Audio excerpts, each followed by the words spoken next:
আমাদের এখানে আমাদের ৫৩ বছরে যদি সবচেয়ে বড় সংকট আপনি যদি বলেন তাহলে হচ্ছে ঘৃণার চাষাবাদ হচ্ছে আমাদের জাতীয় সংকট।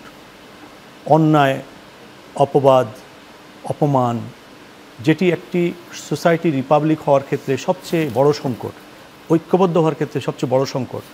তিনি কিন্তু এমন কিছু বলেননি যেটি আমরা দেখতে পাবো যে প্রতিহিংসাকে উস্কাই দেন। কিন্তু এখন যে ব্যাপারটি এটি হচ্ছে যে সততা বিভক্ত যে জাতি এবং দলের ভিতরেও অনেক ধরনের কারেন্ট ক্রস কারেন্ট থাকাটাই স্বাভাবিক অনেক বড় রাজনৈতিক দল।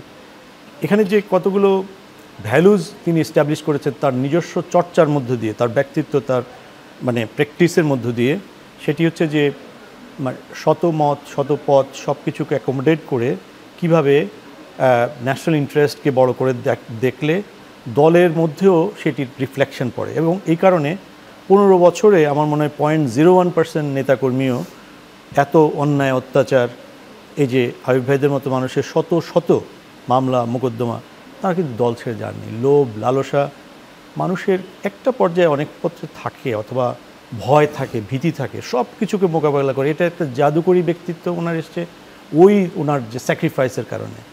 এটি দ্বিতীয়ত হচ্ছে যে এই যে আপনার আমাদের এখানে আমাদের ৫৩ বছরে যদি সবচেয়ে বড় সংকট আপনি যদি বলেন তাহলে হচ্ছে ঘৃণার চাষাবাদ হচ্ছে আমাদের জাতীয় সংকট।